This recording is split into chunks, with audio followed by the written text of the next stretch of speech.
CM Revanth రెడ్డిపై BJP రాష్ట్ర అధికార ప్రతినిధి కిషోర్ పోరెడ్డి కీలక వ్యాఖ్యలు చేశారు. ప్రతిపక్షంలో ఉన్నప్పుడు ప్రతి అంశాన్ని సీబీఐతో విచారణ జరిపించాలన్న రేవంత్ రెడ్డి అధికారంలోకి రాగానే ఆ విషయాలు ఎలా మర్చిపోయారని ప్రశ్నించారు. రేవంత్ రెడ్డి తీరు చూస్తుంటే ఢిల్లీ సుల్తాన్ తుగ్లక్ గుర్తుకు వస్తున్నారని ఎద్దేవా చేశారు. రాష్ట్రంలో కాంగ్రెస్ పాలన పిచ్చి తుగ్లక్ పాలనలాగే ఉందని విమర్శించారు. ఢిల్లీలో రేవంత్ కు తుగ్లక్ రోడ్లోని ఇల్లును అందుకే కేటాయించారేమోనని అనుమానం వ్యక్తం చేశారు.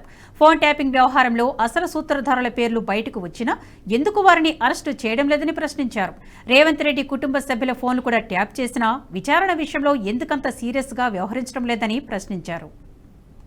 ఒకసారి అధికారంలోకి రాగానే సిబిఐ ఎంక్వైరీలు కాదు అంటున్నారు. మరి ఇవన్నీ తెలిసే మరి అధికారిక ఆవాసం తుగ్లక్ రోడ్లో ఇచ్చారేమో అనిపిస్తోంది. ఎందుకంటే తుగ్లక్ అనే మన ఎంపరర్ మహమ్మద్ బిన్ తుగ్లక్ వారు ప్రాచుర్యంలోకి ఎందుకు వచ్చారు అని అంటే, ఒక నిర్ణయం తీసుకుంటారు, ఒక పని కావాలంటారు, అది మొదట ఆ నిర్ణయం తీసుకుని మళ్ళీ 4 రోజుల తర్వాత ఇప్పుడు ఢిల్లీ నుంచి దౌలతాబాద్ మహారాష్ట్ర అక్కడికి దేశ రాజధానిని మారుద్దామని చెప్పి వారు ప్లాన్ చేసి ఇక్కడ కోట కట్టి దాదాపు అందరినీ అక్కడి నుంచి మారుస్తూ మధ్యలో ఎంతో మంది చనిపోగా మళ్ళీ రివర్స్ చేసుకున్నారు.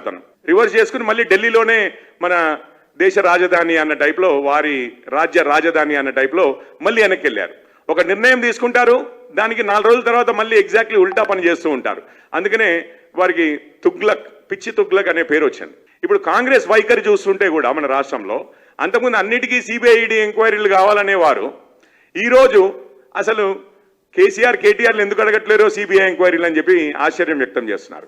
ఎందుకనంటే వారు కంఫర్టబుల్, మీరు కంఫర్టబుల్. కాకపోతే రేవంత్ గారికి ఒకటే ఒక విన్నపం, బీజేపీ వాళ్ళ మేమేమంటున్నామో వదిలేయండి, అపోజిషన్ అని చెప్పి మీరు కొట్టేసేయచ్చు, కానీ ఇంటి వల్ల గౌరవానికి సంబంధించిన విషయాల్లో కూడా మీరు ఒక రాజకీయ బేరసారాలకి దాన్ని ఫనంగా పెడితే మీ గౌరవం ఏమాత్రం, మీకు ఎటువంటి గౌరవం మిగలదు, ప్రజల్లోనే కాదు ఇంట్లో కూడా అన్నది మీరు గుర్తుంచుకోవాలని చెప్పి అనిపిస్తోంది.